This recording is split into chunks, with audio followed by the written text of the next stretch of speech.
Hey,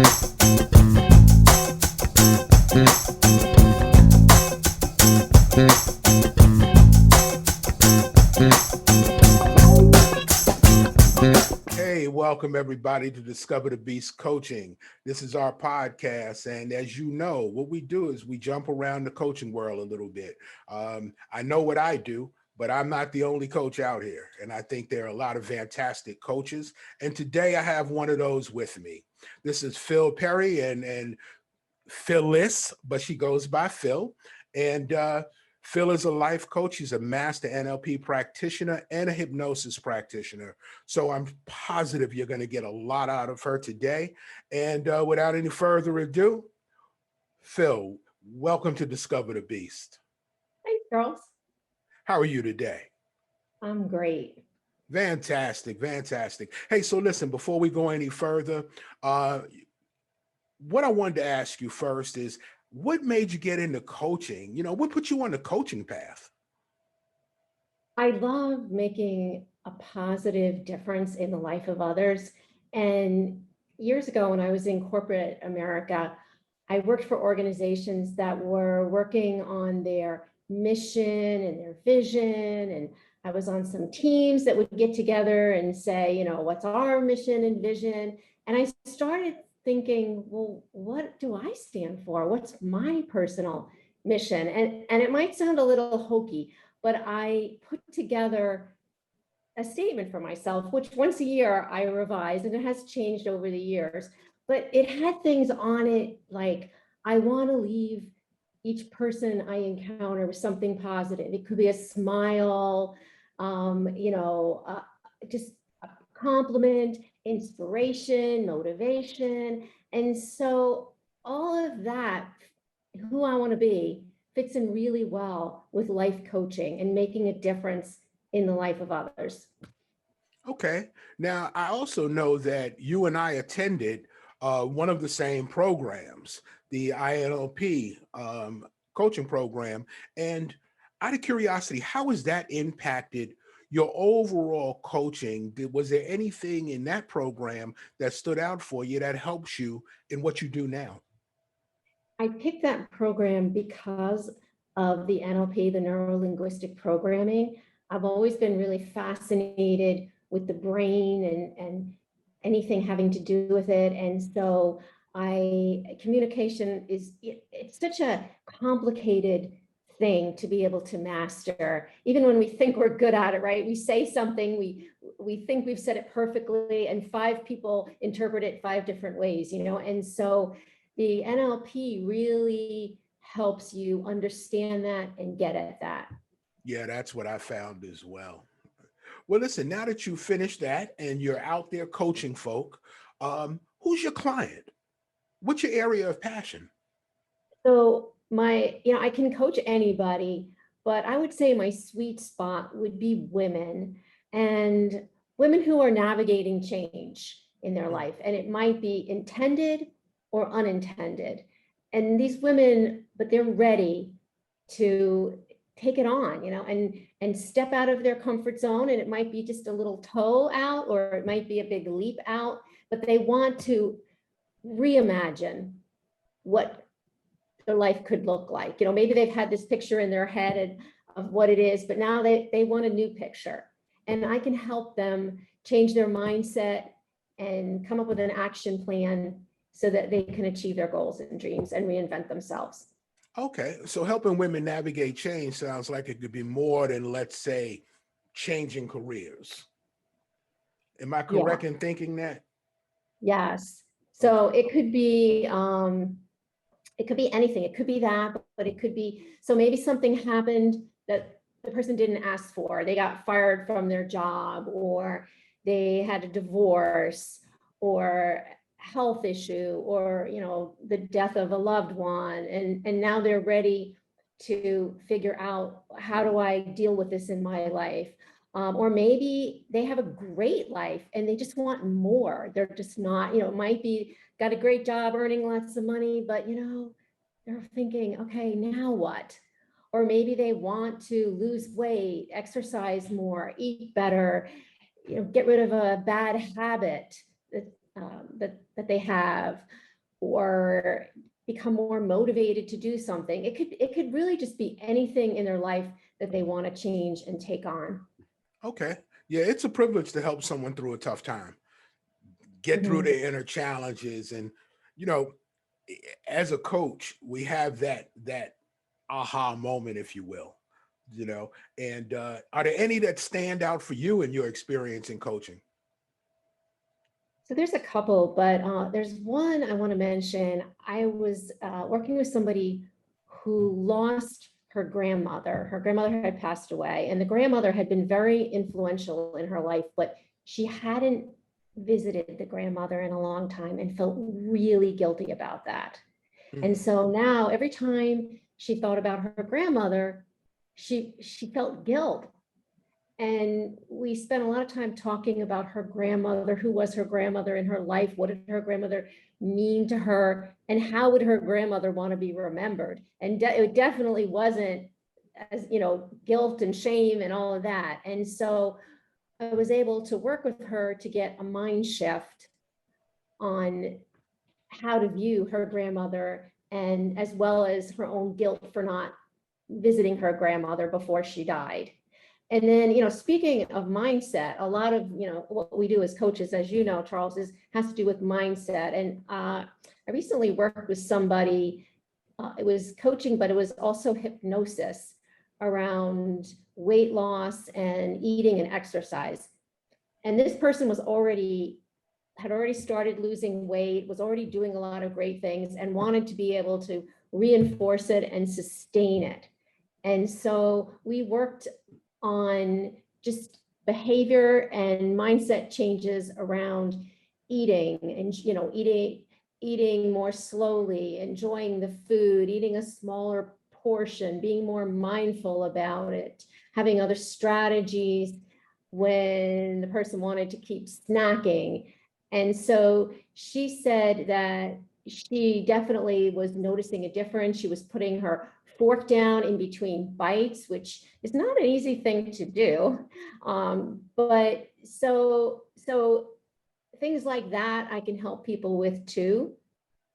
Okay, now you mentioned hypnosis, and I find that to be something that a lot of people are just not aware of exactly what it is. We've seen the images of sitting somewhere and somebody makes you bark like a dog, or hop like a rabbit and all that. And I know a little more. I know it's a little more than that. So would you mind explaining to my audience, uh, in your world, what is hypnosis and how does it really help change a mindset? Yes. So a lot of people I know are get scared, and they say, no, no, no, no, no, don't, I don't do that, so on. But it really is about your subconscious wanting to make the change. So, our subconscious protects us. And if it doesn't want to make the change, it won't even let a person become hypnotized. And I'm going to give you an example. Let's just say somebody does come to me for weight loss, and but it turns out that eating gives them comfort. And that's their only way that they're getting comfort. That person is not going to let me hypnotize them, because they don't want to stop the eating unless what we would have to work on is other ways for them to get comfort. So hypnosis, somebody said to me, you should call this meditation, because it really isn't. It's not like you lose control. It depends on the person and how well, how much rapport I establish with them, how comfortable they are. But basically, you're getting relaxed. And what we try and do is get your conscious mind so bored that it checks out. And that's all part of the relaxation stage. And Okay. then I just talk to the subconscious about the changes that the person told me that they want to make. And usually what I'll do is record it, and then I'll send it to the person so that they can listen to it after the session as well. So they hear everything that was said, and I work with what they want. So it really isn't anything scary. And the thing is too, if you don't get to the root of what the issue is, you're not going to have effectiveness. And like I said, the subconscious is going to protect the person. So you really have to figure out what are all the things that stand between the person and their goal. Okay. All right. So yeah, that makes sense. So it's really not hocus pocus. It's really not Not at all. yeah, you're not going to make somebody stand on their head. What you're basically No. do is get them to a relaxation point where you find a way to maybe speak more to their subconscious than their conscious thought. Is Right. that about right? Right. And only if they want that. If they don't want it, it won't even happen. Okay, so again, it goes back to a willing participant. Right. They can say, I'll try it, but if they're not willing, they're not open to it, it's not going to work. It's not going to work. No. Okay. So a woman comes to you and Mhm. they've recently become an empty nester. Okay. They're very happy with their career, very happy with their home, very happy with their spouse. But as you mentioned before, they they just need something else. Something's not quite right. And usually in my coaching, when I hear that in a person, I usually start looking for what's going on subconsciously. And I find that sometimes it's like pulling teeth, and sometimes it's like an open book. So in those instances, it sounds like hypnosis, once you get to the door, that hypnosis can really, really help your client immensely. Would you agree or disagree with that? I would agree if we can get to, like you're saying, what is the issue? So, for example, if the person, I'm just going to use, the person is saying, I've got to fly. I've got to go on an airplane and I'm nervous.